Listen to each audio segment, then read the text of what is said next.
शेतकरी मित्रांनो नमस्कार, मी तुमचा मित्र रोहित बोरगावे, दत्तकृषी बोरगाव टेक्नॉलॉजी हे आपल्या आवडत्या युट्यूब चॅनलमध्ये आपलं स्वागत करतो।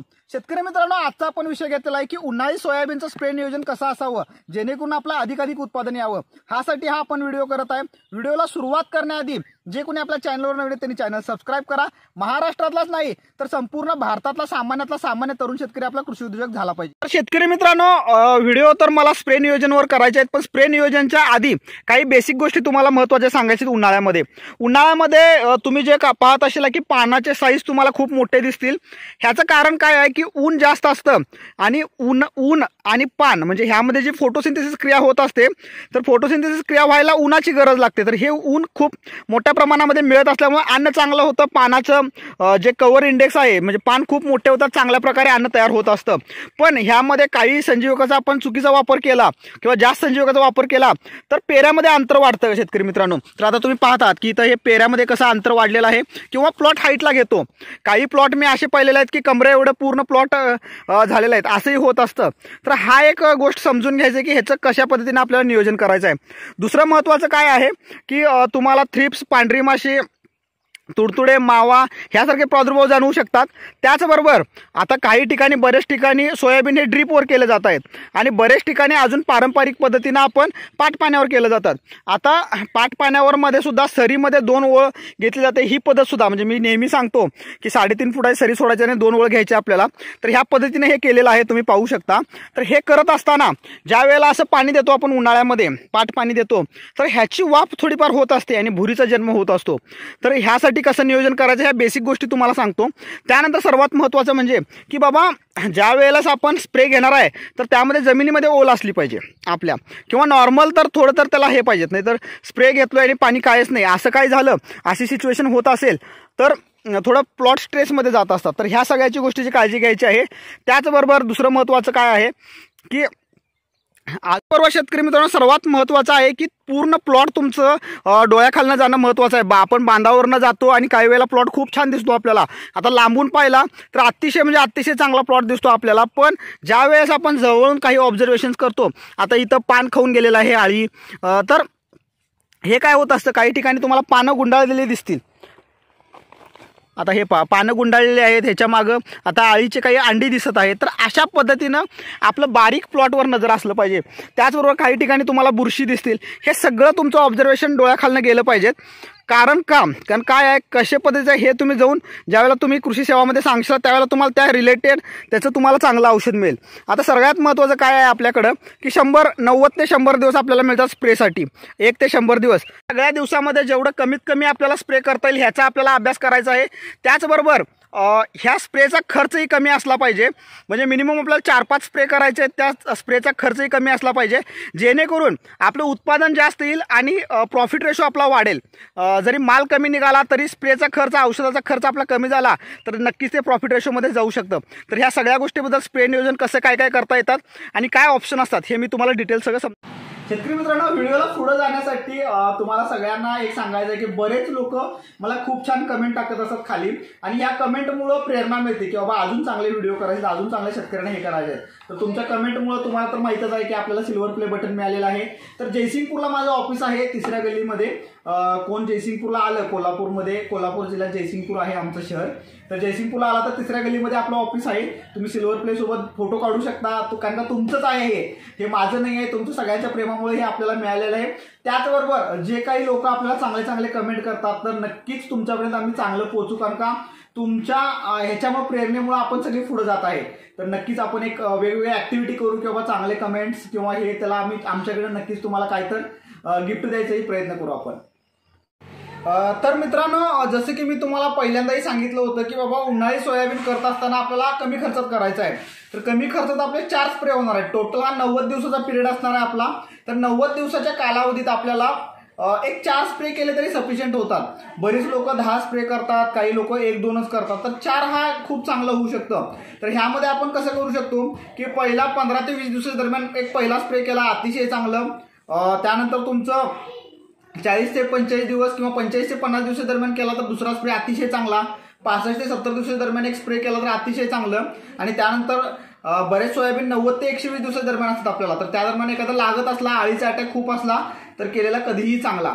तर आता ह्या दरम्यान काय होत असतं तुम्हाला सांगतो की बाबा सुरुवातीच्या काळामध्ये तुम्हाला अळीचा प्रादुर्भाव काय जास्त दिसणार नाही, पण उन्हाळ्याची सुरुवात म्हणजे थंडी संपून उन्हाळ्यात ज्यावेळी सुरुवात होते त्याला तुम्हाला पांढरी माशी, थ्रिप्स ह्यासारखे काही दिसू शकतात तुम्हाला, म्हणजे रस शोषक किडी, मावा, तुडतुडे हे दिसू शकतात. तर ह्या दरम्यान तुम्ही रस शोषक किडीचा स्प्रे घेतला तर अतिशय चांगलं. पण काही ठिकाणी कीड सुद्धा दिसू शकते, असं काही नाही म्हणता येत की बाबा कीड नाहीच होणार असं आपण 100% सांगू शकत नाही, तर कीड होणार. ह्याचबरोबर सोयाबीनमध्ये स्पेशली बघितलं तर चक्री भुंगे, वेगवेगळे उंटाळी, लष्करी आळी, वेगवेगळे आळी आहेत. तर ह्या प्रत्येक आळीवर वेगवेगळे औषध सांगत असतो, तुमचं खूप कन्फ्युजन होईल. तर मी तुम्हाला सिंपल सांगतो कशा पद्धतीने आम्ही नियोजन करत असतो. तर 15 ते 20 दिवसाच्या दरम्यान परिस्थितीनुसार जर का समजा तुमच्या इथं न कळत कुठं तर आळी दिसते, न कळत कुठं तर तुम्हाला पांढरी माशी दिसते, तर आम्ही ह्या वेळेला सिंपल करतो की बाबा मार्केटमध्ये अलिका नावाचा घटक, म्हणजे अलिका नावाचा एक ब्रँड आहे सिंजेंटाचा, कोणत्याही कंपनीचा घेऊ शकतो आपण. त्यामध्ये थायमिथोएक्झॅम घटक असतो प्लस लॅम्बडा सायरोथेन घटक असतो. ह्या दोन्हीच्या घटकामुळे काय होतं की तुमची आळी असेल तर आळी सुद्धा मरेल आणि पांढरी माशी हे सुद्धा असेल तर हे सुद्धा मरून जातील. आणि अतिशय स्वस्त मॉलिक्यूल आहे. माझ्या अंदाजाने एक तर 200 रुपयेपर्यंत तुम्हाला 10 पंपाचं औषध होऊन जाईल, 150-200 रुपयेपर्यंत. तर हे सगळ्यात महत्त्वाचं आहे आपल्याला. त्याच्यासोबत तुम्ही एखादं साधं औषध घेऊ शकता, जसं की बाबा बुरशीनाशक उन्हाळ्यामध्ये एवढी गरज लागत नाही, पण जसं की मी तुम्हाला मगाशी सांगितलं की बाबा पाण्यानं पाणी दिले आपण आणि त्या पाण्याची वाफ होऊन बडवली तर भुरी होऊ शकते, किंवा काही वेळेला पाणी जास्त झाले तर करपा येऊ शकतो. तर अशा गोष्टी घेऊ शकतात. तर त्यामुळे किंवा एखादा प्रिव्हेंटिव्ह हात गेला तर कधीही चांगला. तर प्रिव्हेंटिव्हमध्ये कमी यायचं म्हटलं तर आपल्याकडे कॉन्टॅप असतं किंवा साप येतं मार्केटमध्ये खूप. तर ह्या स्वस्त मॉलिक्यूलचा वापर करा. M45 साधं वापरलं तरी सुद्धा चालू शकतं. तर हे मॉलिक्यूल सोबत वापरायचे. ह्या दरम्यान मेन वाईज आपल्याला संजीवकाचा कुठला वापर करायचा आहे, तर कोणतं संजीवक वापरू शकतो आपण, तर ज्यामुळं फ्लॉवरिंग चांगल्या पद्धतीने येईल. म्हणजे 15 ते 20 दिवसाच्या दरम्यान पहिला जो स्प्रे घेतो त्यामध्ये फ्लॉवरिंग चांगलं येईल असा आपल्या संजीवकाचा वापर करायचा आहे. तर ह्यामुळे अतिशय आपले चांगले रिझल्ट येते. तर तुमच्या लक्षात आलं असेल की बाबा एक कीटकनाशक, एक बुरशीनाशक आणि संजीवक हे तिन्ही मिक्स होणारं घ्यायचं आपल्याला तुमच्या जवळच्या दुकानामध्ये. कारण का मी रेडीत दिलो तर ते तुमच्याकडे अवेलेबल होण्यामुळे तुमचं कन्फ्युजन होईल. तर तुमच्या दुकानदाराशी तुम्ही तुमचं परिस्थिती बघून चर्चा करून निर्णय घ्या, अतिशय चांगलं होईल. ह्यामध्ये मेन वाईज सगळ्यात महत्त्वाचं की बाबा आम्ही करत नाही ती प्रॅक्टिस तुम्हाला सांगतो की मायक्रोन्यूट्रियनचा वापर करत नाही यामध्ये, आणि पॅरेलल वॉटर सोल्युबलचा वापर करत नाही स्प्रेमध्ये. कारण का त्याचे आम्हाला तसे त्या पद्धतीने रिझल्ट येत नाहीत किंवा थोडं पीएचचा इनबॅलन्स होत असतो. त्याचा रोल नसतोच तसा बऱ्यापैकी जास्तीत जास्त, कारण का संजीवक घातल्यावर त्याचा एक वेगळा रोल होत असतो. तर ह्या पद्धतीने आम्ही प्रॅक्टिस करत असतो. दुसरा जो स्प्रे काय घ्यायचा आहे तर तो दुसरा स्प्रे आपण घेत असतो 40 ते 45 दिवसांना. ह्या दरम्यान फ्लॉवरिंग टू फळ सेटिंग धरणा ही खूप महत्त्वाची असते. ह्या दरम्यान आळी येऊन चालत नाही. तर ह्यावेळेला तुम्ही एखादं लक्ष देऊन जर का एखादं तुमच्या शेतामध्ये आळी वाटत असेल तुम्हाला किंवा पानं कुरतडलेली वगैरे असेल तर ह्या दरम्यान तुम्ही आळीचा एक चांगला स्प्रे घ्या. चांगला म्हणजे फॉर एक्झाम्पल मी सांगू शकतो तुम्हाला इमामॅक्टिन बेंझोएट मार्केटमध्ये खूप स्वस्त मिळतं. त्याची रेजिस्टन्स पॉवर अजून तयार झालेली नाहीये. किंवा मार्केटमध्ये बायोलॉजिकल्स म्हणून पण खूप चांगले मिळतात, त्याचा वापर करू शकतो आपण. कोरॅझनचा वापर केला तरी चालू शकतो, काही अडचण नाही. पण तुम्ही कोरॅझन घेतलाय, आजूबाजूला घेतलं नाही आणि फळधारणा झाल्यानंतर एखादा अटॅक झाला तर ते आपल्याला खूप हानिकारक होतं. त्यामुळे हे घेऊ शकतो. काही दिसत नसल्यास साधं तुम्ही लॅम्बडा सायरोथेन घेऊ शकता, प्रोपेक्स सुपरचा हात मारू शकता, एकदम सोपं. ही जी मी औषध सांगाल तुम्हाला इमामॅक्टिन बेंझोएट त्या नावानं मिळेल तुम्हाला. लॅम्बडा सायरोथेन कराटे नावानं मार्केटमध्ये ब्रँड आहे, तेही तुम्हाला कुठल्याही कंपनीचं घ्या असं काही नाही आहे. त्यानंतर कोरॅझन तर काय तुम्हाला माहिती, कोरॅझन सारखे अजून मार्केटमध्ये भरपूर मॉलिक्यूल आहेत. तुम्हाला जे योग्य वाटतं ते घ्या, फक्त ह्यामध्ये खर्च आपला कमी असला पाहिजे. ह्याचबरोबर मेन वाईज तुम्हाला बुरशी वाटत असेल एखादं तर त्याच्या पुढचं मार्केटमध्ये व्हेस्पा नावाचं मॉलिक्यूल मिळतं, अतिशय चांगला आहे, त्याचा वापर आपण करू शकतो. किंवा लईच वाटत असेल बाबा भुरी जास्त झालेला आहे आणि एकदम हेवी भुरी जिथं असेल तिथं इंडेक्सचा वापर करा, चांगला रिझल्ट मिळतो पटकन आपल्याला. किंवा मेन वाईज पॅरल म्हटलं तर रोको चांगलं काम करतं. त्यानंतर पॅरल मार्केटमध्ये खूप सारे मॉलिक्यूल आहेत, पण फक्त कमी खर्चात असावेत.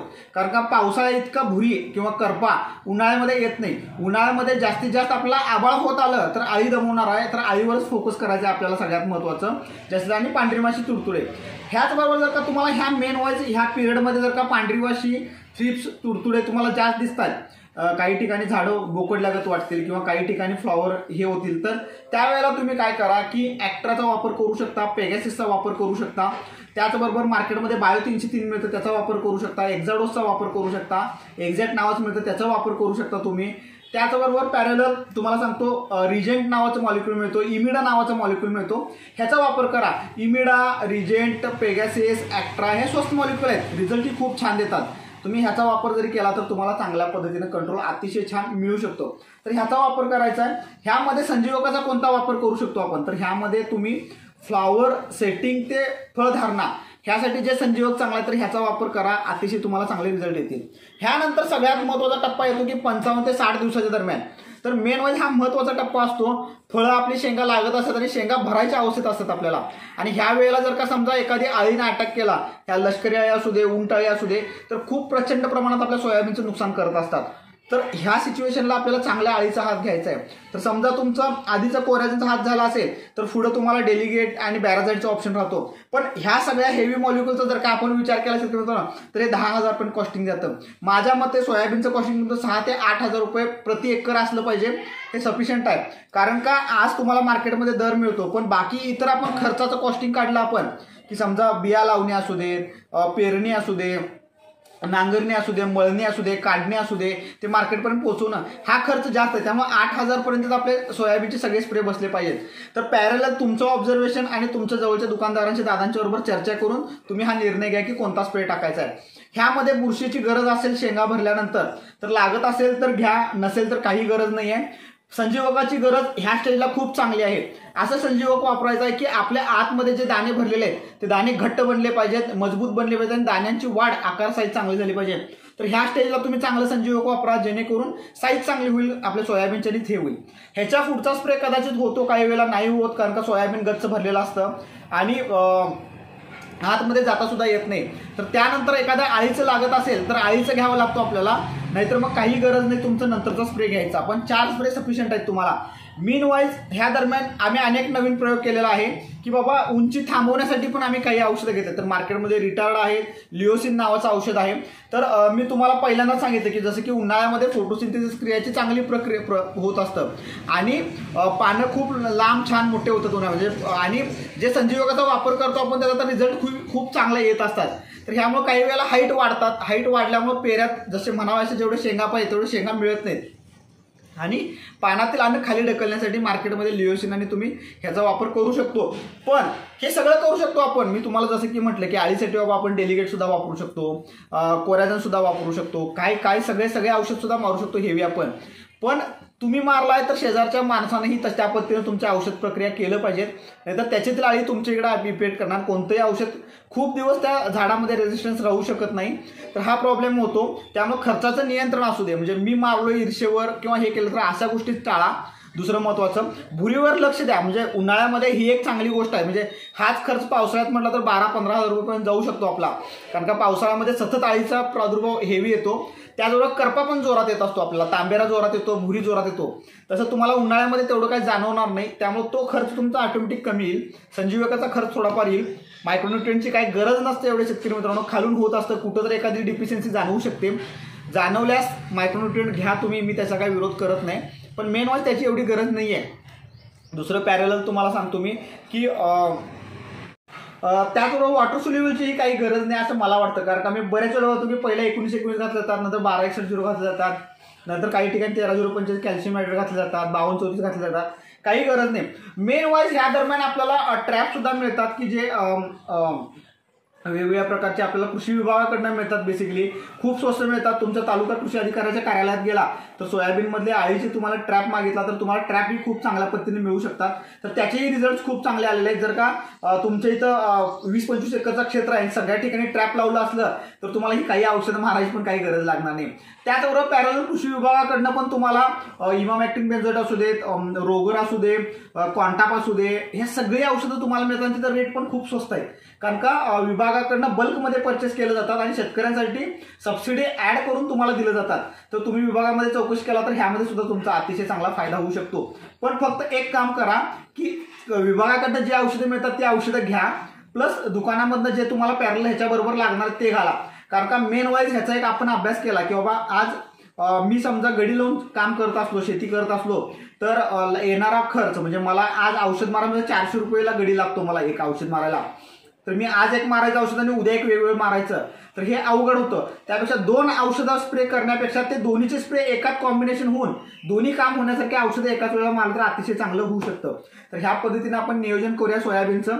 सोयाबीनच्या खताचं नियोजन मी ऑलरेडी दिलेलं आहे की वॉटर सोल्युबलचं कशा पद्धतीने करायचं आहे, तोच पॅटर्न आपण उन्हाळ्यामध्ये राबवायचा आहे ड्रीपद्वारे. खताचं सुद्धा त्या पद्धतीने करायचं आहे. तर ह्या गोष्टीची काळजी करून केलं आपण तर नक्की आपल्या सगळ्यांचा फायदा होईल. जास्तीत जास्त कमी खर्चामध्ये जास्त उत्पादन होऊ दे, सोयाबीनला नक्कीच चांगले दर मिळू दे आणि सगळ्या शेतकऱ्यांचं आपलं चांगलं होऊ दे. तर शेतकरी मित्रांनो धन्यवाद. तुमच्या सगळ्यांचं सहकार्य आणि प्रेम असंच राहू दे. धन्यवाद.